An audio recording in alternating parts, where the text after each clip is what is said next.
Snuggle up in your bed, hug your mommy, rest your head. Just before we go to sleep, there is someone you should meet in this special book of mine, Gigi Story Time. Chapter 9. Wilbur's Boast. A spider's web is stronger than it looks. Although it is made of thin, delicate strands, the web is not easily broken.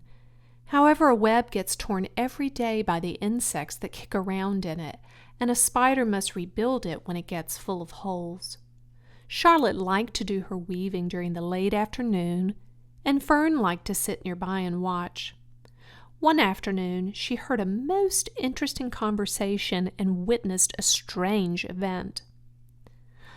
"You have awfully hairy legs, Charlotte," said Wilbur, as the spider busily worked at her task. "My legs are hairy for a good reason," replied Charlotte. "Furthermore, each leg of mine has 7 sections: the coxa, the trochanter, the femur, the patella, the tibia, the metatarsus, and the tarsus." Wilbur sat bolt upright. "You're kidding," he said. "No, I'm not either." "Say those names again. I didn't catch them the first time." "Coxa, trochanter, femur, patella, tibia, metatarsus, and tarsus." "Goodness," said Wilbur, looking down at his own chubby legs. "I don't think my legs have 7 sections." "Well," said Charlotte, "you and I lead different lives. You don't have to spin a web. That takes real leg work." "I could spin a web if I tried," said Wilbur, boasting. "I've just never tried." "Let's see you do it," said Charlotte. Fern chuckled softly, and her eyes grew wide with love for the pig. "Okay," replied Wilbur. "You coach me, and I'll spin one. It must be a lot of fun to spin a web. How do I start?" "Take a deep breath," said Charlotte, smiling. Wilbur breathed deeply. "Now climb to the highest place you can get to, like this." Charlotte raced up to the top of the doorway. Wilbur scrambled to the top of the manure pile. "Very good," said Charlotte. "Now make an attachment with your spinnerets. Hurl yourself into space and let out a drag line as you go down." Wilbur hesitated a moment, then jumped out into the air. He glanced hastily behind to see if a piece of rope was following him to check his fall, but nothing seemed to be happening in his rear, and the next thing he knew, he landed with a thump. "Oomph!" he grunted. Charlotte laughed so hard her web began to sway. "What did I do wrong?" asked the pig when he recovered from his bump. "Nothing," said Charlotte. "It was a nice try." "I think I'll try again," said Wilbur cheerfully. I believe what I need is a little piece of string to hold me." The pig walked out to his yard. "You there, Templeton," he called. The rat poked his head out from under the trough. "Got a little piece of string that I could borrow?" asked Wilbur. "I need it to spin a web." "Yes, indeed," replied Templeton, who saved string. "No trouble at all. Anything to oblige." He crept down into his hole, pushed the goose egg out of the way, and returned with an old piece of dirty white string. Wilbur examined it. "That's just the thing," he said. "Tie one into my tail, will you, Templeton?" Wilbur crouched low with his thin, curly tail toward the rat. Templeton seized the string, passed it around the end of the pig's tail, and tied 2 half hitches. Charlotte watched in delight. Like Fern, she was truly fond of Wilbur, whose smelly pen and stale food attracted the flies that she needed. And she was proud to see that he was not a quitter and was willing to try again to spin a web. While the rat and the spider and the little girl watched, Wilbur climbed again to the top of the manure pile, full of energy and hope. "Everybody watch!" he cried, and summoning all his strength, he threw himself into the air head first. The string trailed behind him, but as he had neglected to fasten the other end to anything, it didn't really do any good, and Wilbur landed with a thud, crushed and hurt. Tears came to his eyes. Templeton grinned. Charlotte just sat quietly. After a bit, she spoke. "You can't spin a web, Wilbur, and I advise you to put the idea out of your mind. You lack 2 things needed for spinning a web." "What are they?" asked Wilbur sadly. "You lack a set of spinnerets, and you lack know-how." "But cheer up. You don't need a web. Zuckermans supplies you with 3 big meals a day. Why should you worry about trapping food?" Wilbur sighed. "You're ever so much cleverer and brighter than I am, Charlotte. I guess I was just trying to show off. Serves me right." Templeton untied his string and took it back to his home.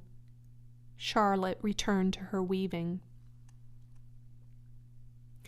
"You needn't feel too badly, Wilbur," she said.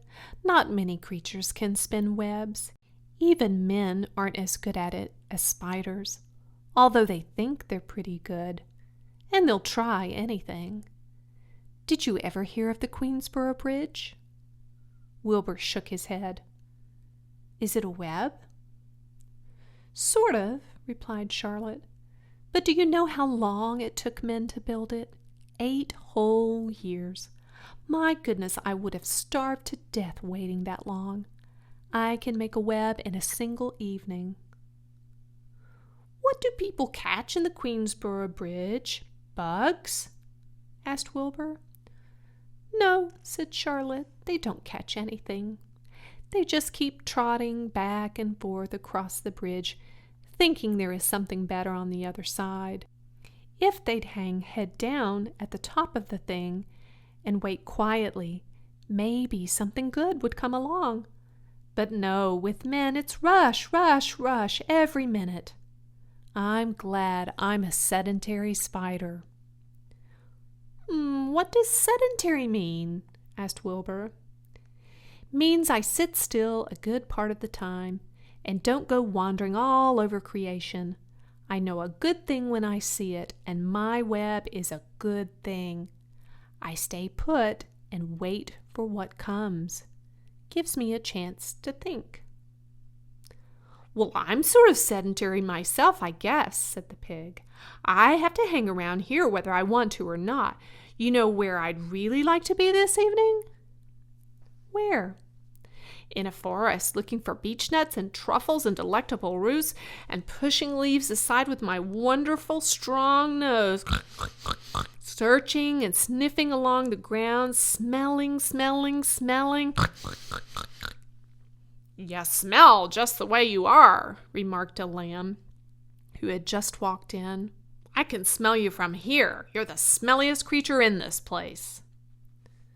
Wilbur hung his head. His eyes grew wet with tears. Charlotte noticed his embarrassment, and she spoke sharply to the lamb. "Let Wilbur alone," she said. "He has a perfect right to smell, considering his surroundings. You're no bundle of sweet peas yourself. Furthermore, you are interrupting a very pleasant conversation." "What were we talking about, Wilbur, when we were so rudely interrupted?" "Oh, I don't remember," said Wilbur. It doesn't make any difference. Let's not talk any more for a while, Charlotte. I'm getting sleepy. You go ahead and finish fixing your web, and I'll just lie here and watch you. It's a lovely evening." Wilbur stretched out on his side. Twilight settled over Zuckerman's barn, and a feeling of peace. Fern knew it was almost supper time, but she couldn't bear to leave. Swallows passed on silent wings in and out of the doorways, bringing food to their young ones. From across the road, a bird sang, "Whippoorwill, whippoorwill." Lurvy sat down under an apple tree and lit his pipe. The animal sniffed the familiar smell of strong tobacco. Wilbur heard the trill of the tree toad and the occasional slamming of the kitchen door. All these sounds made him feel comfortable and happy, for he loved life and loved to be a part of the world on a summer evening. But as he lay there, he remembered what the old sheep had told him. The thought of death came to him, and he began to tremble with fear. "Charlotte," he said softly. "Yes, Wilbur. I don't want to die." "Of course you don't," said Charlotte in a comforting voice. I just love it here in the barn," said Wilbur. I love everything about this place." "Of course you do," said Charlotte. "We all do." The goose appeared, followed by her 7 goslings. They thrust their little necks out and kept up a musical whistling like a tiny troop of pipers. Wilbur listened to the sound with love in his heart. "Charlotte," he said. "Yes," said the spider. "Were you serious when you promised you would keep them from killing me?" "I was never more serious in my life. I am not going to let you die, Wilbur." How are you going to save me?" asked Wilbur, whose curiosity was very strong on this point. "Well," said Charlotte vaguely, "I don't really know, but I'm working on a plan." "Oh, that's wonderful," said Wilbur. "How is the plan coming, Charlotte? Have you got very far with it? Is it coming along pretty well?" Wilbur was trembling again, but Charlotte was cool and collected. "Oh, it's coming all right," she said lightly. "The plan is still in its early stages and hasn't completely shaped up yet, but I'm working on it." "When do you work on it?" begged Wilbur. "When I'm hanging head down at the top of my web. That's when I do my thinking, because then all the blood is in my head." "I'd be only too glad to help in any way that I can." "Oh, I'll work it out alone," said Charlotte. "I can think better if I think alone." "All right," said Wilbur, "but don't fail to let me know if there's anything I can do to help, no matter how slight." "Well," replied Charlotte, "you must try to build yourself up. I want you to get plenty of sleep and stop worrying. Never hurry and never worry. Chew your food thoroughly and eat every bit of it, except you must leave just enough for Templeton. Gain weight and stay well. That's the way you can help. Keep fit and don't lose your nerve. Do you think you understand?" "Yes, I understand," said Wilbur. "Go along to bed then," said Charlotte. "Sleep is important." Wilbur trotted over to the darkest corner of his pen and threw himself down. He closed his eyes. In another minute he spoke. "Charlotte," he said, "may I go out to my trough and see if I left any of my supper? I think I left just a tiny bit of mashed potato." "Very well," said Charlotte, "but I want you in bed again without delay." Wilbur started to race out to his yard. "Slowly, slowly," said Charlotte. "Never hurry and never worry." Wilbur checked himself and crept slowly to his trough.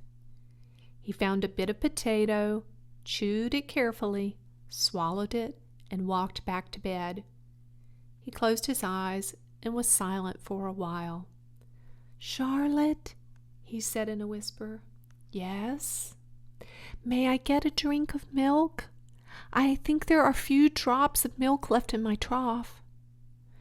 "No, the trough is dry and I want you to go to sleep. No more talking. Close your eyes and go to sleep." Wilbur shut his eyes. Fern got up from her stool and started for home. her mind full of everything she had seen and heard. "Good night, Charlotte," said Wilbur. "Good night, Wilbur." There was a pause. "Good night, Charlotte." "Good night, Wilbur." "Good night."